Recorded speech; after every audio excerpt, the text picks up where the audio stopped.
John, let's start with the Kavanaugh story that you wrote on Sunday. It was a fascinating story about, how much they really left out of this story.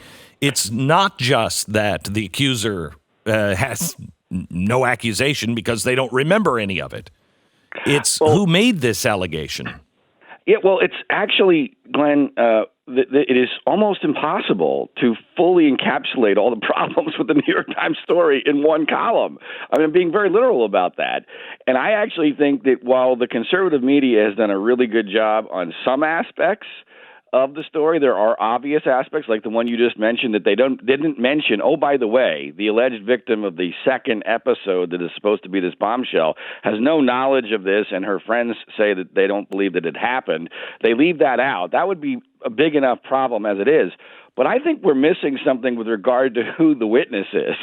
And it's not just political bias. This guy is a guy by the name of Max Stier. And when I read the original article, I didn't know who Max Stier was. And it referred to him as a thought leader who works at a D.C. nonprofit. Now, I have a pretty, I have a pretty good BS detector. But when I read that, I'm like, wow, that's I'm like at 11. The Patriot Act. I'm at an 11 on who this guy is. Right. So who is this guy? Well, we now learn that he was one of Bill Clinton's defense attorneys during his impeachment, which would automatically show at least some bias. But I'm not even worried about the bias element or the potential political motivation. Let's go back to the Clinton impeachment. Who was on the other side of that battle? Ken Starr's primary deputy was Brett Kavanaugh. What was one of the major allegations against Bill Clinton that led to that whole situation? Him exposing himself to Paula Jones, which started that lawsuit. So let's go back to this, Glenn. Let's think about the absurdity of this. So Glenn Stier, in the midst of this incredibly intense impeachment battle, knows that his classmate from Yale, Brett Kavanaugh, is a guy who he witnessed doing exactly the same thing that Bill Clinton is being accused of, and he never mentions this to anybody? That is such an amazing piece of evidence. To me, when I read this from you yesterday, I thought to myself, that is the most damning piece of evidence on this article than anything else. They didn't think that the guy who was coming after his client, Bill Clinton, that attorney had witnessed him do exactly the same thing as he was investigating on the president, and he wouldn't bring that up. He wouldn't expose that. Impossible. Exactly. And what's remarkable to me is that I'm the only one I know of that's really made a big deal out of this. Yeah. And it's not because I'm any great shakes. As you guys know, I'm very disoriented in this story because I'm actually defending somebody I like, and I might actually win on this one. That's very strange for me. that never happens. So, but I really honestly believe that the biggest problem here is that there's so many issues in the story.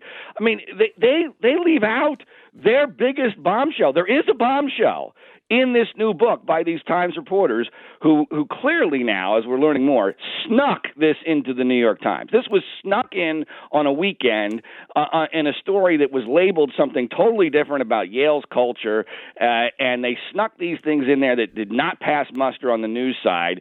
But the biggest bombshell this book has isn't even in the article, which is that Leland Kaiser is now on the record for the first time. Leland Kaiser, Christine Ford's best friend at the time, who was allegedly at this party, which has no place and no date, no year even, no way of getting home, no way of getting there, all sorts of problems.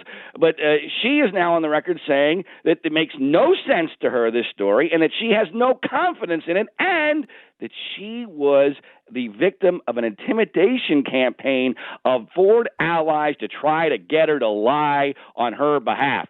Ladies and gentlemen, you don't have to go to journalism school to know That's an actual bombshell. And that's not even in the story. And it's not in the story because it doesn't fit the narrative that the New York Times and their liberal subscriber base wants. In fact, they would probably have gotten irate if the New York Times had given that the weight that it deserved, because I believe it shows that Brett Kavanaugh is an innocent man, not someone who you can't prove this about. He's totally innocent, and that the Ramirez story that this Times piece was focused on is an urban legend. You want to know the closest thing I can come up with to this?